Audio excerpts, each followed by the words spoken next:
Good afternoon, everyone. This is Jason Flame, host of the Master Motivation Podcast, and welcome to another edition of the show. Today is Monday, March 27th. I am excited to introduce our guest, Mr. Lee Grigsby, and I want to just read something real quick for you. Lee Grigsby is on a mission to leave the world better than he found it.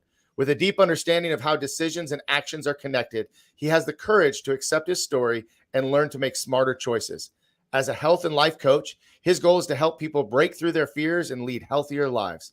Lee has an intimate understanding of the roadblocks that stand in the way of success and can help people to navigate their way around these. He has acquired new tools to help him recover from physical, emotional, and mental injuries, and his passion for helping others is driven by the number 44. Lee is committed to the relentless pursuit of greatness and is ready to help you make a difference in your life.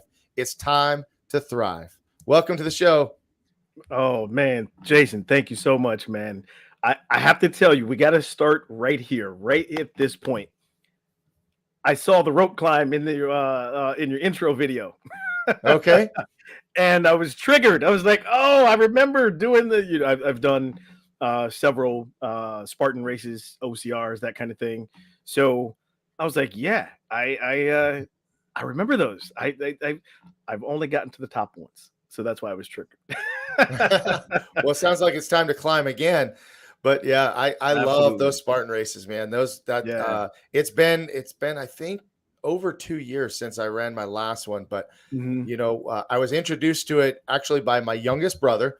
And, nice. And I'm not a runner, by any means. And he says, "Hey, let's go do this thing." Yep. And I said, "What is it?" And he says, it's a Spartan race. It's obstacles. It's outside. Oh, I said, oh, that's so cool. It's going to be fun. Growing up, we love to be outdoors and do all that stuff, right? And I said, oh, cool. How long is it?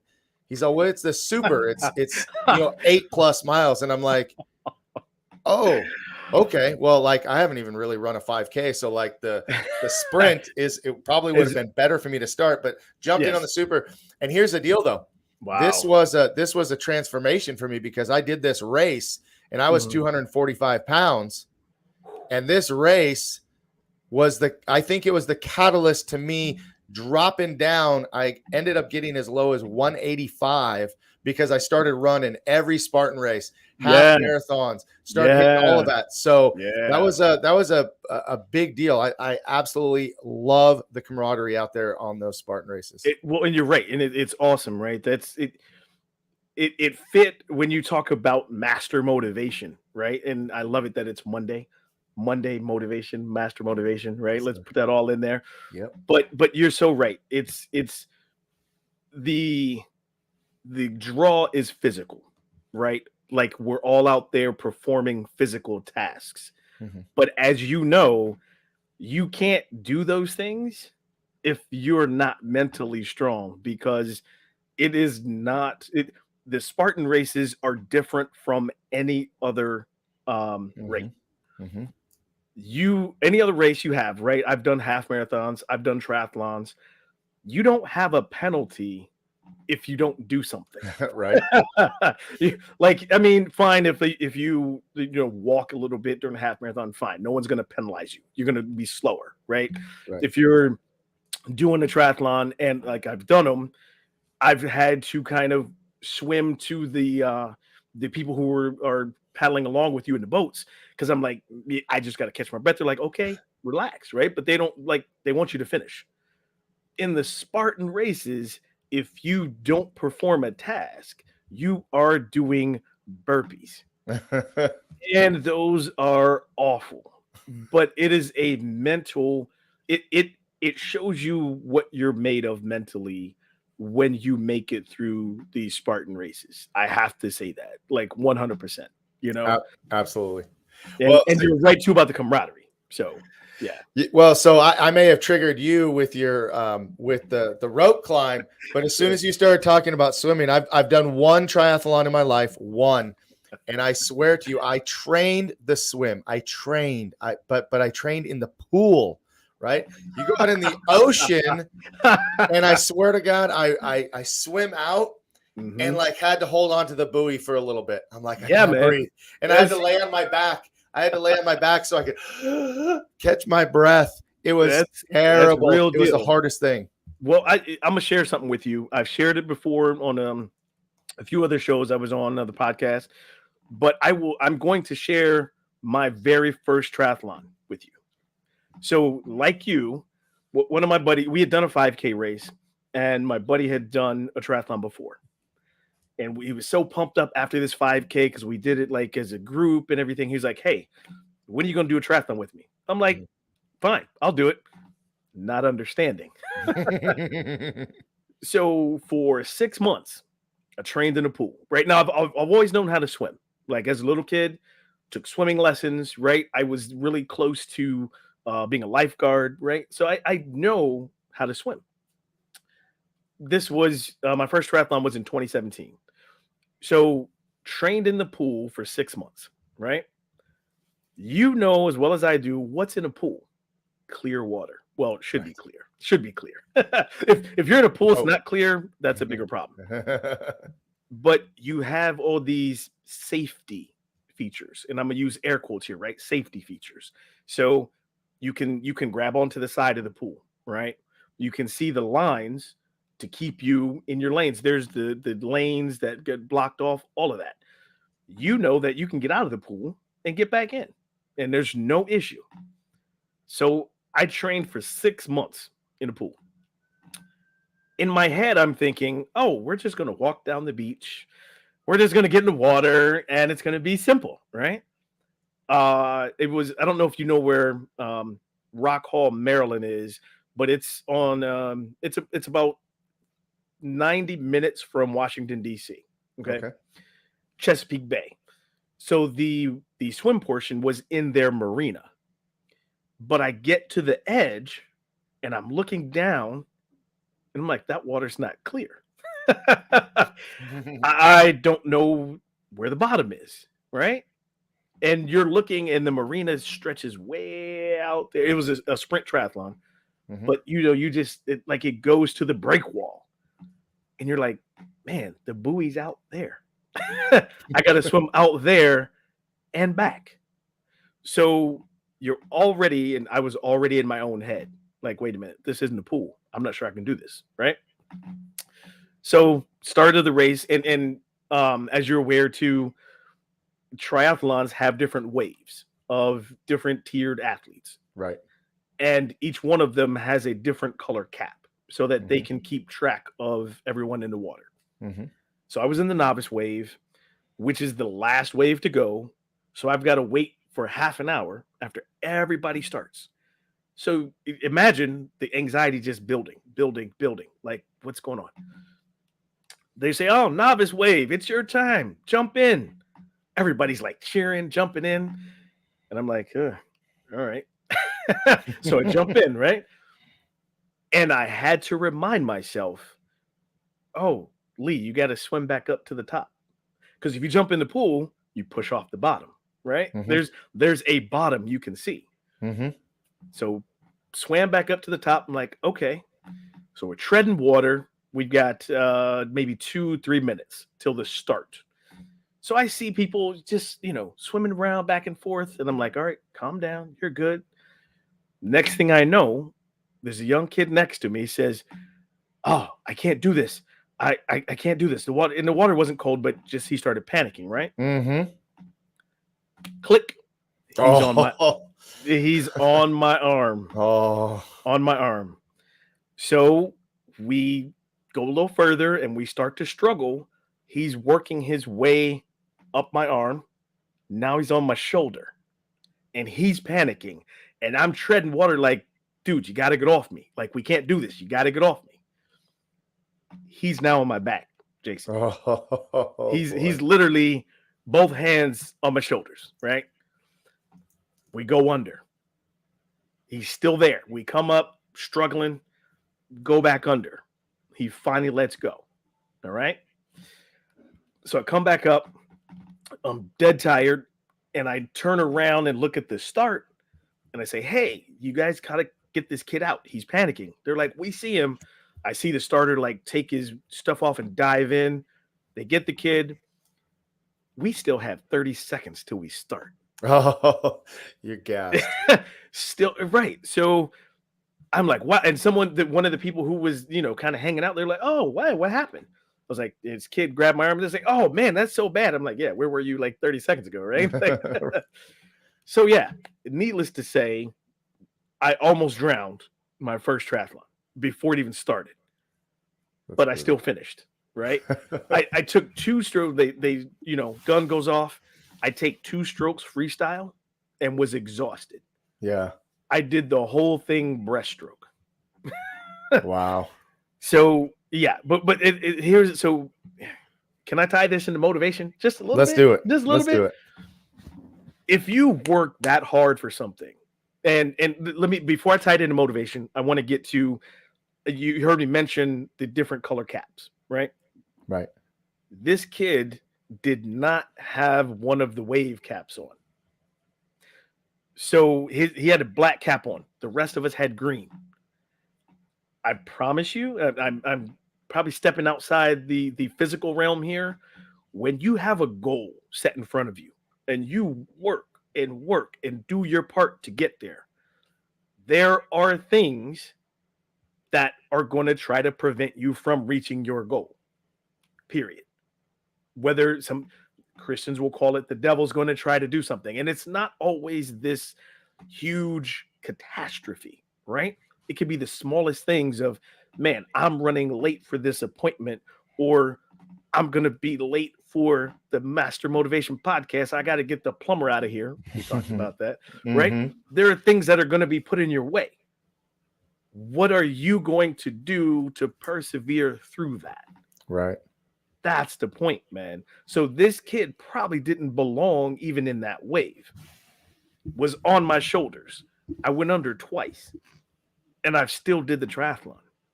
Like, that's the motivation. We're born, and once we're born, we're headed the other way, right? That's a fact. Not being morbid, but that's just a fact. I guarantee you, I was not going out that day. Not like that. I was like, I've worked too hard. They're like, no, not today. I'm not going out like this from someone who isn't meant to be here. Right. So that was a test. It was a test to see, was I ready to say and do, or to do what I really wanted to do. Mm-hmm. And I've done 5 triathlons since then. So yeah. Awesome. Well, hey, what a way to start the show, and what a great story to talk about, obstacles and things getting in your way, literally someone trying to pull you down, right? Absolutely. And you just battled right back and finished the race. Well, great for you. Listen, absolutely. If you guys are watching live and you have any questions at all, please comment. Please let us know you're here. Any questions at all, we want to hear from you guys that are watching. But I got to ask about this number 44. Tell me about the number 44. Absolutely, man. Well, that ties into my coaching journey. And at that point, that's midlife. And I didn't want to be the guy that is the get off my lawn guy, right? Where you're pointing the finger and telling someone what to do. Mm-hmm. But I know at that age, I'd lived through enough that how can I give back? How can I help younger guys navigate what I've already been through? While it may not be the same, right? Similar experiences. How can I help someone navigate those things? How can I say, hey, you know what? Are you sure about the choices you're making, without telling them you're stupid? not wanting to be that guy. So I started training at that age, at 44.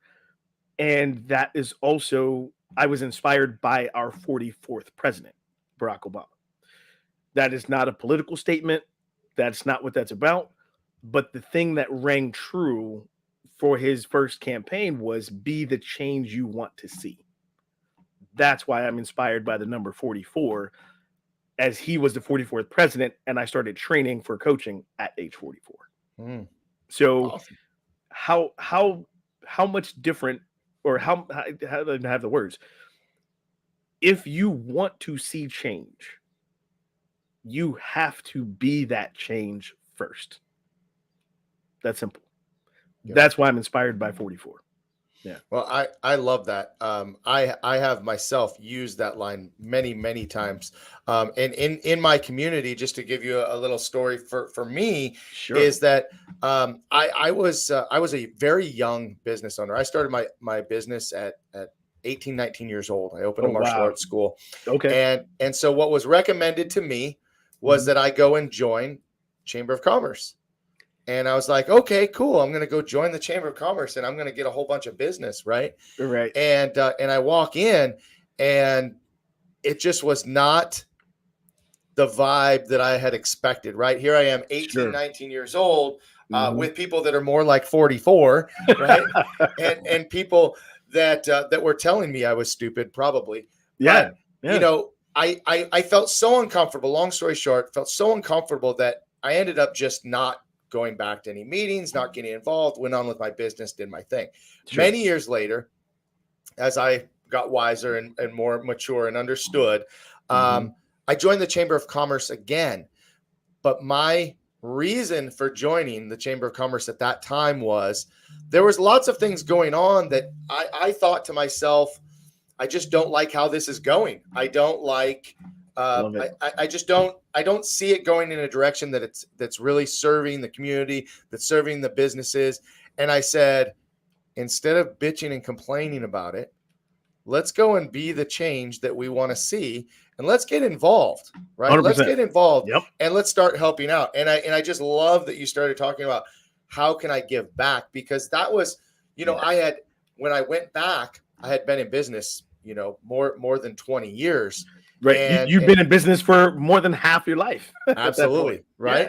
Yeah. And so now it's like, okay, how can I give back? How can I help these new businesses that have no idea, right? And our mayor is such an amazing business owner, an amazing man in the fact that he talks about, it was a struggle for me to open my business. So I became mayor because I want to help people navigate those challenges and cut that learning curve and not make it so hard for them so they don't have to struggle so much. I mean, listen, there's going to be struggle in opening a business or any physical challenge, you know, and everybody has to learn their own lessons too, right? That's right. You have kids, right? I do. I have two. Yeah. And so that's like it the worst thing as a dad, as you know, is you have to let your child struggle just enough so that they learn their own lessons. You have to let them fail, not fail to where it's detrimental, right? But they have to fail because it's not really failure. The only part of failing is when they don't try.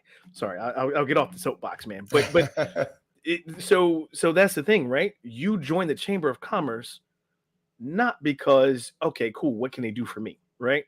You joined it because I'm going to help that next 18, 19-year-old who walks in the door feel included so that they can get their business off a little bit easier than I did.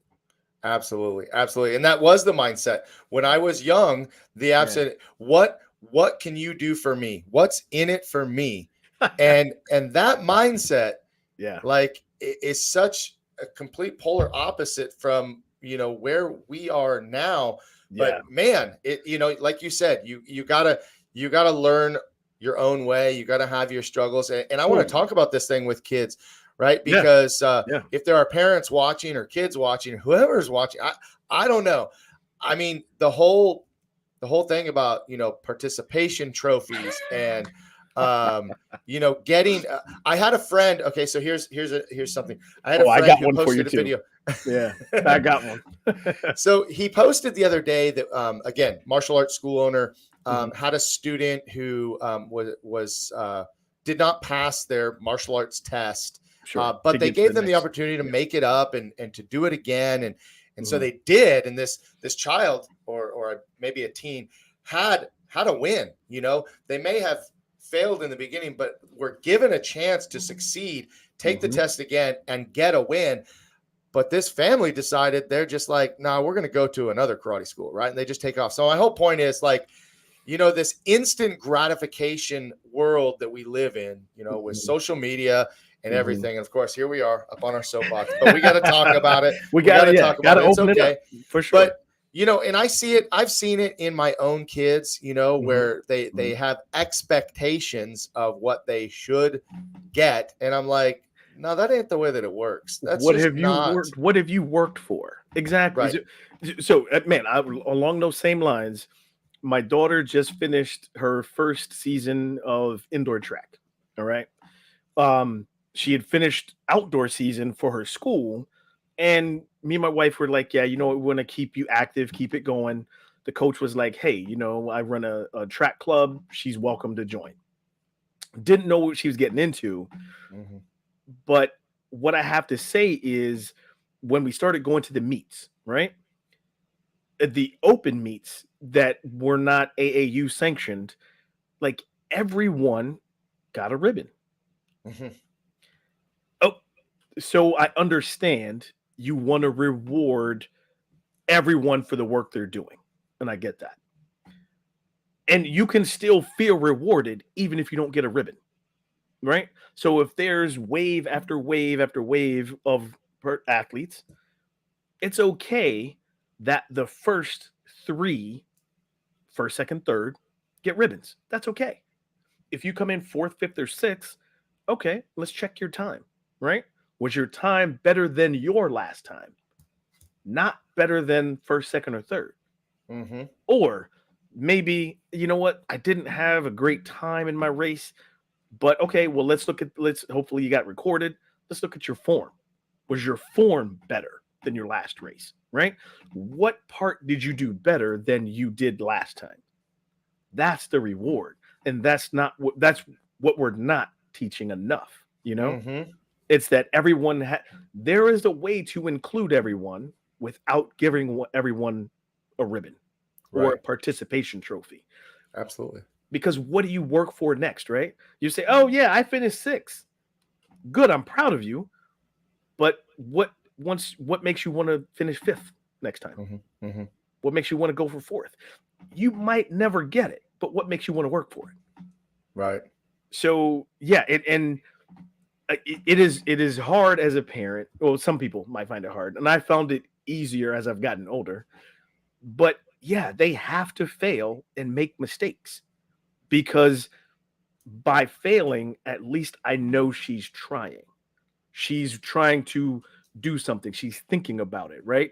And my goal as a parent, as a father, is to raise an adult who will think for themselves. Mm-hmm. That's my goal.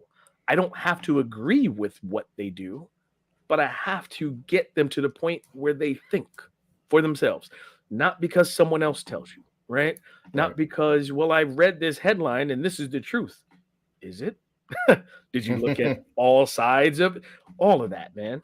Right. So, and I just have to say, my daughter found her track club after the season was over. By the way, she also qualified for the AAU Junior Olympics under 14.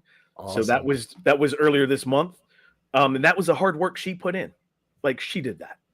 So she said, man, she's like, Dad, I found my family. Mm-hmm. Like, that's awesome. You know, that's amazing. So yeah, she'll be part of the track club again next season. So good for her. I'm with you on the whole participation thing, man. It sets a bar that it's okay for you to be mediocre. Mm-hmm. It sets a bar for that. Right. And just because, again, we have 6 lanes, 6 runners, not all 6 of them are going to finish first, and that's okay. Right. But how did you do compared to your last race? Right.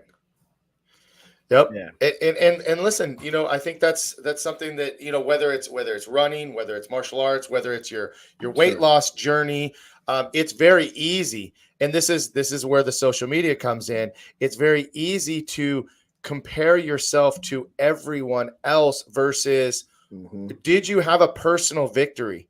Like you said, did you improve on the last race? Did you improve your stride? Did you improve your flexibility, your kicks? Did you improve your grade from an 85 to a 90, right? I mean, you might not be the top of the class, but did you make an improvement? I mean, this goes back to, for me, I ran that first Spartan race, man. And I'm telling you, as 245 pounder running an 8+ mile race with however many obstacles are in a super. Yeah. I told myself, I'm like, hell to no, this shit ain't happening again. And when I run my next race, yeah, I'm gonna run it, not walk most of it, and I'm not Right. gonna be huffing and puffing as bad. And you know what? It wasn't like I was trying to get first place or beat somebody. It's just like I need to be better. I need to be better than me. And I try to focus on this with my kids. Try to focus on this with my students. Is, are you better today than you were yesterday? And guess what? Will you try to be better tomorrow than you are today? Right? That is the key. Yeah, that's the key. That's what I work with when I coach. It started out as a health coach. I moved on to, well, not moved on, but included life coaching in that, included leadership coaching. But that's always the key, right? That is the key when I'm working with people. So many people take it as all or nothing, right? If your goal is, people say, oh, you got to lose 10 pounds, that's nothing. That might be a big deal to somebody. That could be the difference between medication and no medication, 10 pounds, right? And so, okay, you didn't lose the 10 this week, but what did you do in the habit building to lose the 10 pounds, right? So maybe this week you lost a half a pound, but inside of that week, maybe you went down from 3 Pepsis a day to 2 Pepsis a day. That's the win, right? So often, and I'm sure you know this too, especially, man, having started your own business that early of an age, right? It is always easy to look in the mirror and say what we're doing wrong and what we're failing at, what we are lacking, right? It is so much more challenging, which I still haven't figured out why the human brain works this way. But it's so much more challenging to look at, well, wait a minute. I actually did 3-4 things today that are wins, you know, but it changes the energy. It changes that motivation, no pun intended to keep saying that, but it changes that to have you keep going, right? That, like, you want to see more because you point out the win, the small thing. I've told clients, and it's funny, once we get into about 5-6 sessions, they're like, yeah, hey, I've been waiting to talk to you all week because I want to tell you my wins. they like, but they're ready for it now, you know? Right. That's a whole mindset change. You know, I was working with a student just last week. He's actually one of our assistant instructors, and he's getting ready for his black belt. And I work with him privately, one-on-one. Sure. And he constantly finds the fault in his technique. He's constantly finding what he's doing wrong. And just real quick, sometimes I feel that way myself. You know, having come up in a family who, my family was very loving and very supportive, but it was easier to be told what was wrong than what I was doing right. And even as I trained as a martial artist coming up the ranks, my instructor was very good at telling us what we did wrong, and very rare would we hear what we did right. And no fault of theirs, just that was the style of coaching, teaching, and parenting that I was brought up with. So as I'm watching this teenager, young man, he's 18 now. Sure. I'm watching him go through this. First of all, I'm feeling myself going, this is exactly what I did to myself. This is exactly, and we find these things when we're coaching other people. We find the things that we know hurt us the most. And I looked at him just last Thursday and I said, tell me 3 things that you did right. I said, because you keep focusing on what you're doing. You're focusing on the one thing you did wrong, but you forgot about the 5 or 6 things that you did right. You're 90% or better on this particular area, this form that we're doing. You're 90% or better, but you're focusing on the 10%. Yep. And he just looks at me like, well, I suck. And I'm like, no, you're actually, so that you're very good at what you do. You may have just sucked at that one thing. But that's okay. There's no way that you suck, right? Because I'm sure if he sucked, he would not be an assistant instructor in your school. No way. Because that's not that's not the energy. It's not the vibe. You know, Right. it can't work because you're going to be passing on that vibe to the Right. kids you're teaching. Right. That's a no. Absolutely. And that's exactly, and that's what we talked about. I Yeah. said, if you saw a student doing what you're doing right now, what would you say?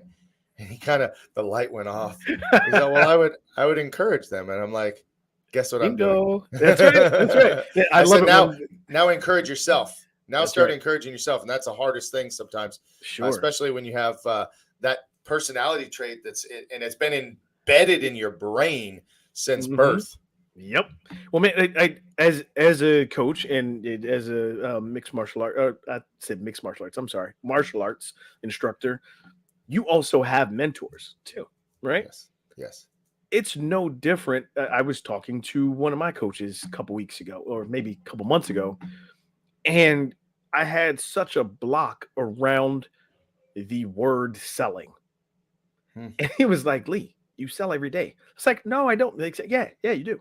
It's like, you negotiate with your daughter, you know, things you might have to negotiate with your wife. He's like, "You're selling every day. You're trying to sell." I was like, "Oh," but he broke it down that you talk about that negative mindset that's ingrained in us, right? Looking at what's wrong. When you look at movies, when you look at TV shows, all of the bad guys who are selling something, right? They're the bad guy, or maybe an anti-hero at best, right? But there's always like we're it's pushed at us. We're taught that it's bad to sell. It's negative. And I mean I still work through it, by the way. But that was a light bulb moment for me. Like, oh, wait a minute. It's not just because I feel this way. It's everything I consume, the things I watch. You can't get away from it, right? And so you're right on the money. It's what would you tell your best friend, right? Would you tell your best friend some people might say you suck. Some people might. But would you tell your best friend, yeah, you should give up. Stop what you're doing because you're horrible at it. It's not going to work. If that's your bet, for your listeners and your watchers right now, your viewers, if your friends are telling you that, get new friends. There you go. Right. Get new friends. Yeah. Cause that's not how it works for sure. You know, I had a friend, a mentor, someone in business. When you start talking about selling, man, I mean, that comes up in martial arts a lot. How selling is selling out. Selling is bad. But you know, it was brought to my attention one time, and I forget. He explained that I want to say Norwegian, but maybe that's not right. That's the word selling relates to the word serving. And so I was like, wow, talk about a mind shift of serving and selling going hand in hand together. I was like, I get it. And that's, you know, sometimes when I'm talking with my staff and my team, it's like, you know, when you're selling our lessons, when you're selling a private lesson, you're selling an event, all you need to do is explain the benefits of how it serves them. And it's no longer selling, right? You're talking about your service. That's what you're doing.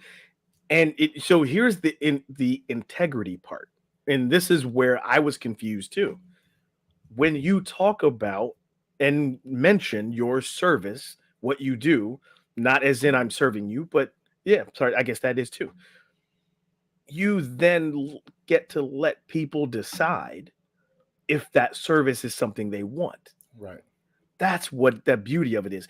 I don't need to, Jason, you know what? You should work with me because, you know, I coach men and I have this online course. No, see, that's me pushing at you like there's something wrong. And then if I say, yeah, man, here, I'll sign you up right now, you're going to push back because the vibe has already been set. I've set the condition for you to feel like, well, wait a minute, you're telling me something's wrong with me.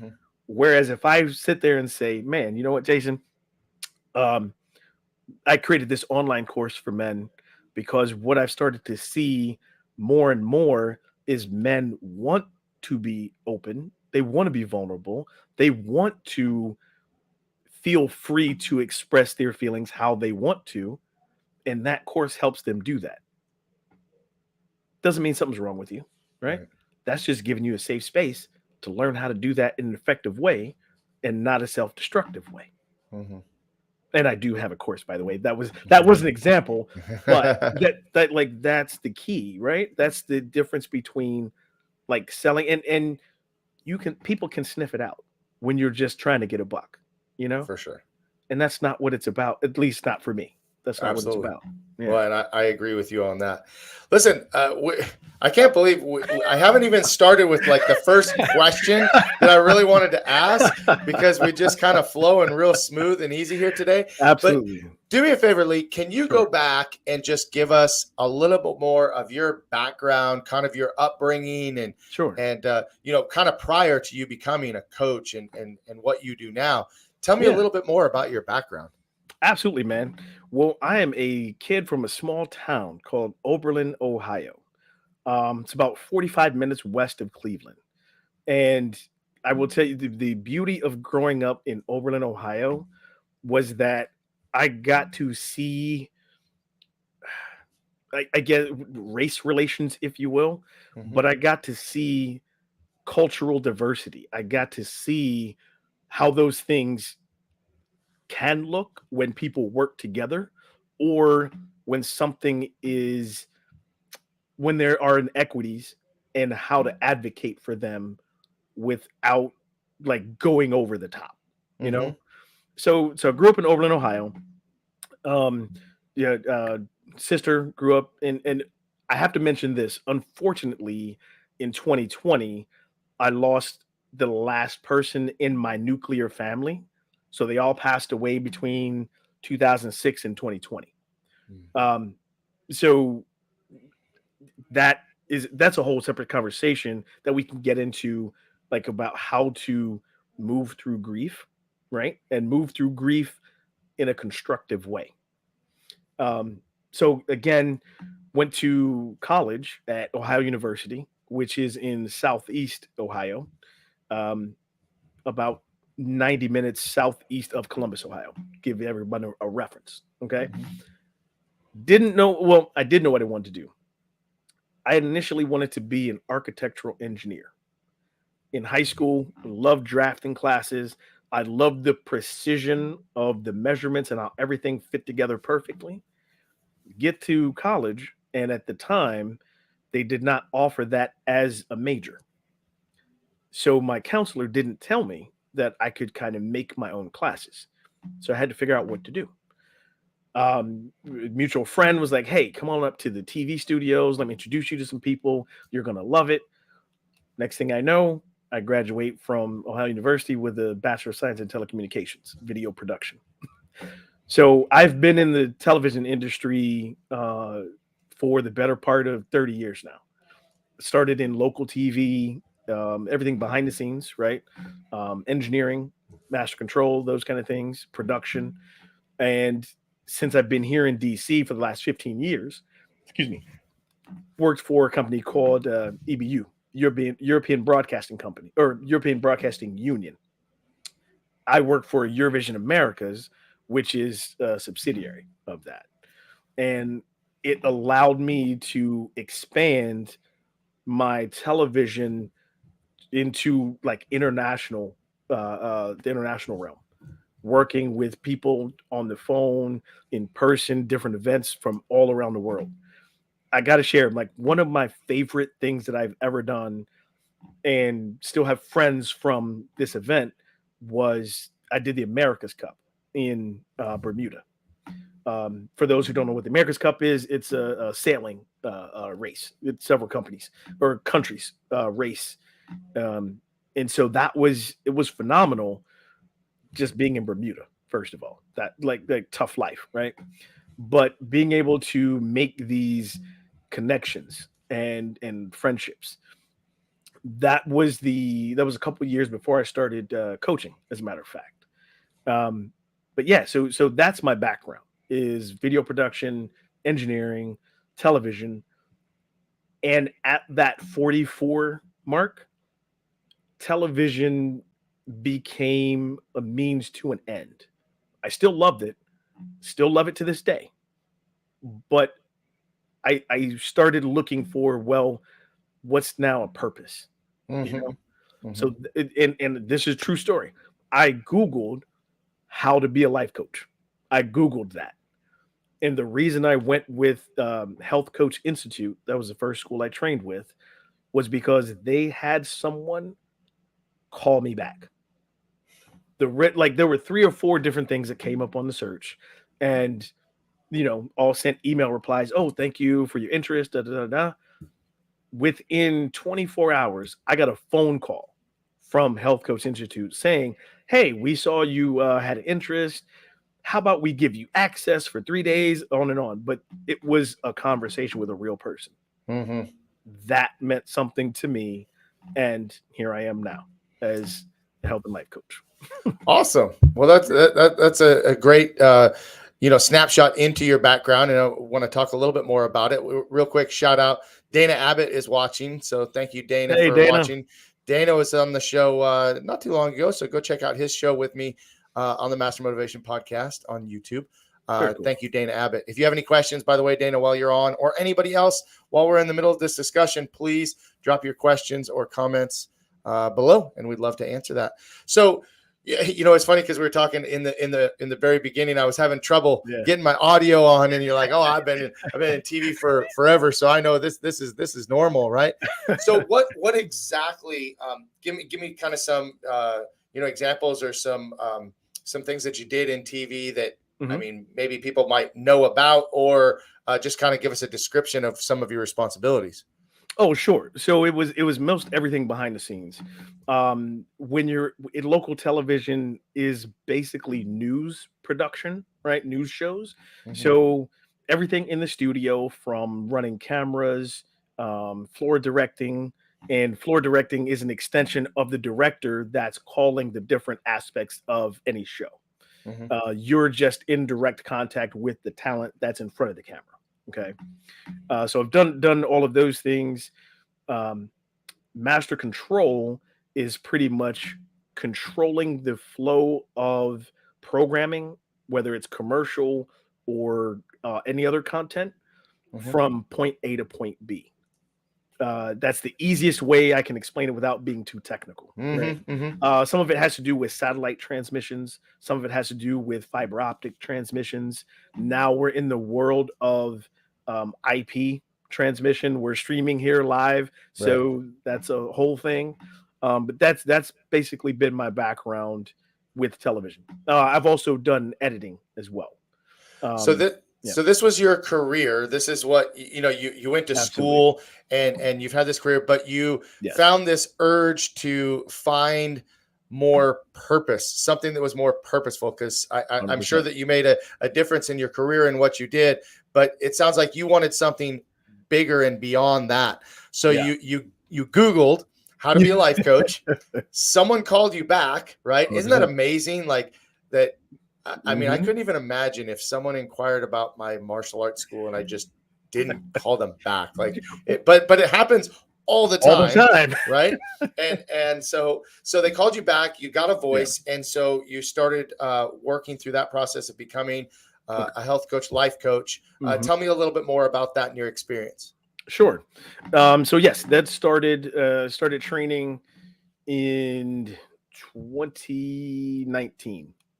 And along the way, like, I didn't know exactly where the journey would, well, it's not ended yet, but didn't know at what point the journey would take me, what different points. I just knew that at that point in my life, I needed to find a way to give back, and specifically to young black men, because again, helping navigate the systemic constructs that do exist, but not letting them use them as excuses not to thrive, not to succeed, right? So what I learned is that I've probably always been a coach, always had it in me, but this allowed me to learn technique in order to get the right questioning, and very importantly, not to judge people. Mm-hmm. based on what they decide, what they choose. That the non-judgmental part is crucial to any coach, but more importantly, it helped it do that for me. Mm-hmm. Like I stopped judging myself as harshly as I used to in the past. I'm sure I still judge myself harder than anyone else, but we were kind of talking about that pre-show a little bit, right? When Right. so I got to pull back the curtain just a little bit. We were talking about apologies, right? And I Right. told you, I'm like, yeah, you know what? I try not to apologize anymore because if the person that I've connected with needs an apology, then I've not connected with them on that organically deep level that I connect with people on. If someone needs an apology, then it's about them and not about our connection, right? So I'm sorry if I hurt your feelings or if I make a mistake, but in connection, that connection is there. And what then, instead of the apology, it's, hey, I haven't been in touch because, and I've been busy or I've been doing this or I've had to take a time out and work on me, whatever those Mm-hmm. things are. But yeah, no apologies. You can't apologize for continuing to either work on yourself, work on business. The journey is not a straight line. And so you cannot apologize when it's a different expectation, but your journey goes to the side or this Mm-hmm. side. That's Mm-hmm. not an apology. As long as you are continuing to move forward. Right. Yeah. Well, I like that. I like that we had that conversation before. It did make me feel better. Well, we're in the same boat, so it's all good. We're in the same boat. So listen, you were very specific when you said that you wanted to coach young Black men Yeah. to help them to work through. Describe that a little bit because as a white male that has Sure. no understanding of that, tell me what that means. Sure. And what I can tell you is it's that really came into focus for me in 2020 after George Floyd was murdered. Because even on I tried to stay out of social media at that point. But what I had to do was I had to call out my white male friends. And imagine, and this is kind of what I had posted, but imagine when you walk out the door, you have to think about if I cross this street against the light, am I going to be stopped by someone? Or someone going to record that and send it to somebody and then they're going to come looking for me? And I know that sounds extreme, but that's thought process. With everything that you do, you feel scrutinized based on what you look like. Mm-hmm. Now, some of that might be, um, it might help get exaggerated by your actions, by how what stereotypes you help, keep going. But just based on what you look like, having to think about how I talk to someone, what I'm doing. I've had people cross the street or being in an elevator and look at me like, okay, I've had that happen, you know? So that still doesn't mean, are there systemic issues that can be roadblocks? Yes, there are. But does that mean you use it for an excuse? Oh, well, you know what? No one wants to see me succeed anyway as a Black guy. So you know what, Jason, I'm gonna quit coaching. No one's gonna listen to me. Right? I could do that. And I could find someone to say, yep, Lee, you're right. You know what? There aren't that many male Black coaches who are trying to do what you do. Of course. So I can either take that and go down that road, or I can take it and say, yeah, you're right. There aren't many male Black coaches that I know of. So why don't I be the first one? Hmm. Or one of 10, one of 100, whatever that number is, right? But don't let it stop you.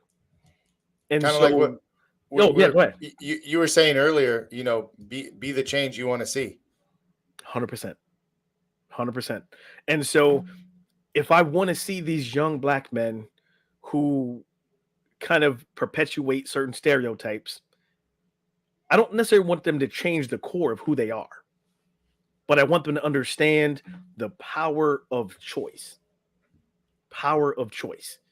So, yes, are there things how I don't have time, maybe that's another podcast on talking about how the country was founded. And this is not a white guilt thing at all because none of us were alive to found it, right? We didn't Right. do that.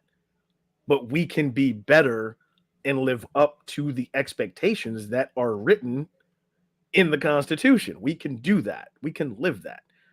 So, again, getting to these young black men to help them understand, yes, you always have a choice. Always have a choice. Here's the problem.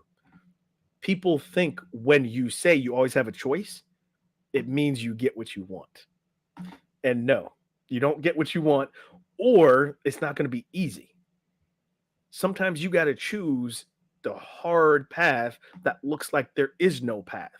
Mm-hmm. If you don't like the other choice of someone telling you what to do or how to do it. The other thing with power of choice is learning how your decisions can affect others other than yourself. That's a big deal. And so, you got guy, oh, I don't care, and I don't this, and on and on. There's so many things I could mention, right? But okay, gun violence. And you got young guys, first thing they want to do is, oh man, I felt disrespected. So I'm gonna pull out the piece and pop, right? So before you've thought it through, were you really being disrespected? Or did you have the energy that you were projecting that you feel the world is disrespecting you? So you misplaced your anger, you took it out on somebody, and that's potentially a life you can take. How does that affect everything else in your life? If you stop and take a second and think, is that something that I really want to do? I, Mm-hmm. I am not on your show to talk that guns are bad. That's not this conversation. All I'm saying is, if you own a gun, if you have a gun, think about that if you're going to use it. Right. Think about everything that comes along with that. Or as the person who might pull the trigger, are you prepared to deal with the emotional and mental trauma that comes along with pulling trigger and the consequences, even if there's not legal consequences? Are you prepared for that? That's the Right. power of choice, man. It's a powerful thing. Sorry, I'll come back off the No, soapbox again. Sorry. listen, it's perfect because we talk about this in our self-defense classes all the time. Yes. Whether Yes. it comes to guns or defend yourself, like if you're gonna knock somebody out, you're gonna choke somebody out. Are you prepared for Mhm. what's to come? And when you talk about how it affects that person or their family, but how you go to jail, how does that affect your family now and your Yes. kids and your wife, right? Absolutely. Absolutely, man. Look who's on. Absolutely. Look who's on. Gabby's on, Gabby, how and you doing? she's on, and she says, Lee, where have you been? Where have you been hiding? We talked about this Yep. earlier. Maybe we haven't been on enough calls, but we're not saying sorry. That's right. That's right. Right. Well, see, I will message Gabby and explain. Yeah. And it's not, I'm sorry. Gabby, good to see you on here watching today. Please let us know if you have any questions. We got about 5 minutes to go before we start winding down here, but Sure. This has been such a great, amazing conversation. I've really enjoyed getting to know you better and learning about your background and just so much. And I hope that everybody that's watching is also learning and taking away from it. As I told Lee at the beginning, when I'm looking down, I'm taking notes. It's not that I'm ignoring him or checking my phone. I've just taken a lot of notes about what we've talked about today, and I'm just enjoying it. I'm enjoying it a lot. So do me a favor, tell us a little bit more about your coaching program. Sure. And feel free to plug it, because I don't mind if you sell on my show, because if anybody's watching and they need some help from you, here's the place to get it. So talk about it a little bit. Okay. Well, I actually want to talk about the leadership coaching that I'm doing now. And this can actually fold into, a martial arts teacher as well. How much of it is feeling? right? You can, to be an effective leader, what do you have to do? You have to feel leadership. And yes, feel is an acronym, right? But the F is for follow. You cannot be an effective leader if you have not learned how to follow. And by saying follow, I don't mean have someone tell you what to do. You are still the leader, you're the manager, you're the director, but there are people around you that help you do what you need to do. Maybe you need to follow their lead or their direction, follow their suggestion, right? The E's, first E in feel leadership is being empathetic. You cannot be an effective leader if you do not care about the people you lead and how they feel, which means holistically. Yes, you care about how they're doing their job or whatever part they're playing for you, but what about their lives? Do you ask them how they're doing? Do you ask them about their families, what their families are going through? You heard me and Jason talking about our kids, right? So now I know next time, oh man, how are your kids doing? Oh man, how's your daughter? Right? Like we know that. How you have to be empathetic to what people are going through, because if you show you care, they will run through a brick wall for you. The second E is example. Now we've talked about this, we've said it a different way. Be the change you want to see. As an effective leader, you have to be the example. It's not do as I say, not as I do. That is not an effective leader or an effective parent. just a little slide that in there. But to be an effective leader, you must lead by example. Real quick, I commute by bike, right? On my way home, it's late at night. I could run red lights. I could do that if I wanted to. Right now, yes, I'm taking the risk of maybe getting hit by a car who's coming through the light and I'm going against it. Do you realize that I stop at red lights, period, if there's no traffic? Why? Because that's being the example. That's what doing the right thing is, even when no one's watching. That's being the example. Lastly, if you want to be an effective leader and you have to feel it, you have to learn how to listen. You have to learn how to listen. If you are not listening, you are just waiting until it's your turn to speak again. But you've not heard anything that anyone else is saying. You've not taken into account other points of view, other perspectives. You got to learn how to listen. And inside the program, there's a whole several weeks that we get through on the automatic listening that we already do. So your listeners and viewers may have seen, oh, well, Jason's got this guy on. Oh, he's got to get it in shirt. Oh, he works out. They're automatically listening in a certain way. Or people who may know us, right? They see you that, oh, he's got a hat. He's got a goatee. They're going to hear you in a certain way because of how you look. We work on clearing that away, being able to get the awareness around that so you can really dial in and hear exactly what the person is saying. I love it. That's the main program I'm working on right now for individuals and for businesses, working on being an effective leader through my field program coaching. I love it. I love it. Well, I got some great notes. As I tell many of my guests, I feel sometimes that I selfishly gain so much from this because I take notes as if this is my own personal coaching call, which it really truly is and has been. So thanks for sharing that, not only with me, but with all of the listeners out there. So Sure. really appreciate it. Well, guys, listen, it's been about an hour today. Great conversation with Lee Grigsby. Would love to know if you guys have any feedback, any thoughts, whether you're watching this now live or you're watching it on the replay. If you are watching, please make sure to share the video and subscribe to the YouTube channel as well. But for now, Lee, thank you so much for being on the show. Certainly appreciate your time and sharing all your wisdom and expertise. Would love to have me, man. Absolutely. Would love to have another conversation another time down the road. I look forward to it about a year from now. Your book. Right. That was the joke at the beginning, guys, is because I got everybody booked like all the way through 2020. I can't even get people on my show until 2024 because unless my wife lets me just go completely crazy and do it every single day. But anyway, it's been a lot of fun. It's been Absolutely, a lot of fun. Man. Well, guys, I'm going to close it out with the video, and we hope to see you back. Got another guest coming up on Wednesday. Every Monday, Wednesday. Check it out. We're live here on Facebook, LinkedIn, YouTube, Twitter, Twitch, you name it. We're on it. I'm not on Spotify yet, but one day we'll get there. But again, Lee, thank you so much, sir. Appreciate you, Jason. Thank you. All right, guys. Be well. Take care.